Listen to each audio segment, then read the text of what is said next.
Major Hafizuddin সাহেব অত্যন্ত is a very good auditor. Barrister Kaiser কামালেরও পাবলিক স্পিকিংয়ের দক্ষতা আছে। তারা দুজন এই পার্লামেন্টকে প্রাণবন্ত করবেন। এই সংসদে অতীতে যে গান বাজনা ড্রামা নাটকের কেন্দ্রবিন্দু করা হয়েছে, আমাদের প্রত্যাশা থাকবে জাতীয় সংসদের প্রত্যেকটা সদস্য যারা জনগণের ভোটে নির্বাচিত হয়েছেন আপনাদের সঠিক দায়িত্ব পালন করবেন। সবচেয়ে বড় কথা যে আসলে আইনসভার কাজটা মূলত আইন প্রণয়ন করা, এবং আমরা প্রত্যাশা করেছিলাম যে সেই সংসদের স্পিকার ডেপুটি স্পিকার পদে আইনজীবীরা আসন গ্রহণ করবেন, দায়িত্ব পালন করবেন।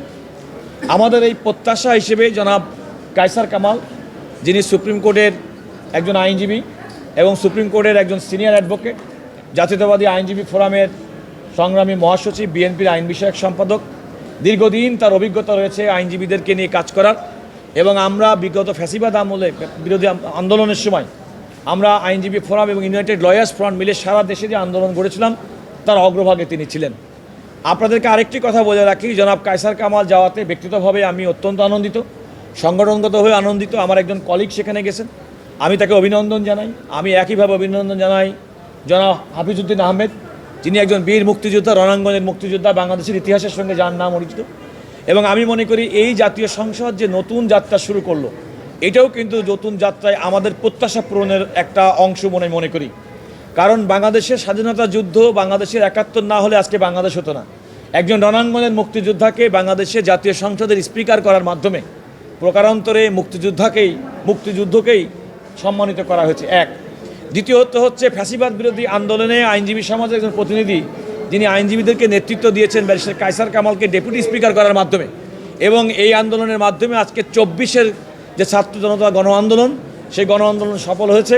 এবং তারও সম্মুখভাগে ব্যারিস্টার কায়সার কামাল সহ আমরা যারা ছিলাম, আমরা মনে করি আমাদের প্রতিনিধি হিসেবে ২৪-এর গণ আন্দোলনের প্রতিনিধি হিসেবেও ব্যারিস্টার কায়সার কামালকে গণ্য করা যায়। বিকাশ পেমেন্টে ১০,০০০ টাকার বেশি অফার, শপিং চলছে তো বিএনপি অ্যাজ রাজনৈতিক দল তাদের যে রাজনৈতিক স্ট্যান্ড, যে ২৪কে ৭১ বাদ দিয়ে ২৪ না, ২৪কে বাদ দিয়ে ৭১ না, ৭১ এবং ২৪-এর যৌথ চেতনা, এই চেতনার একটা বহিঃপ্রকাশ আমি আজকে স্পিকার এবং ডেপুটি স্পিকার নির্বাচনের মাধ্যমে ঘটেছে বলে আমি মনে করি এই সংসদ অত্যন্ত প্রাণবন্ত হবে। মেজর হাফিজউদ্দিন সাহেব অত্যন্ত is a very good auditor, public স্পিকিংয়ে ওনার দক্ষতা রয়েছে। ব্যারিস্টার কায়সার কামালেরও পাবলিক স্পিকিংয়ের দক্ষতা আছে। আমি প্রত্যাশা করব তারা দুজন এই পার্লামেন্টকে প্রাণবন্ত করবেন। তারা যেমন সরকারি দলের সদস্যদেরকে সুযোগ দিবেন, একইভাবে বিরোধী দলের সদস্যদেরকে সুযোগ দিয়ে পার্লামেন্টকে বাংলাদেশের সমস্ত সমস্যার সমাধানের কেন্দ্রবিন্দুতে পরিণত করবেন। তবে সতর্কবাণী একটা কথা বলে যেতে চাই। সতর্কতা হচ্ছে, জনগণের ট্যাক্সের পয়সায় আমাদের রাষ্ট্র পরিচালিত হয়। এই সংসদে অতীতে যে তামাশা, যে গান বাজনা ড্রামা নাটকের কেন্দ্রবিন্দু করা হয়েছে, আমাদের প্রত্যাশা থাকবে জাতীয় সংসদের প্রত্যেকটা সদস্য যারা জনগণের ভোটে নির্বাচিত হয়েছেন আপনাদের সঠিক দায়িত্ব পালন করবেন। মূল কাজটি আপনাদের আইন প্রণয়ন করা, আপনার দেশের জন্য ভালো আইন প্রণয়ন করবেন, খারাপ আইন বাতিল করবেন, জনগণের কল্যাণে কাজ করবেন, জনপ্রতিনিধি হিসেবে জনগণের কথা বলবেন। এবং আপনাদের সততা, আপনাদের কর্মনিষ্ঠা, আগামী দিনের একগ্রতা, দেশপ্রেম সব কিছু দেখতে চাই এই জাতীয় সংসদ কেন্দ্রিক। এবং বাংলাদেশের মানুষ সেভাবে প্রত্যাশা করে এই সংসদের মাধ্যমেই বাংলাদেশের সমস্ত সমস্যার সমাধান হবে।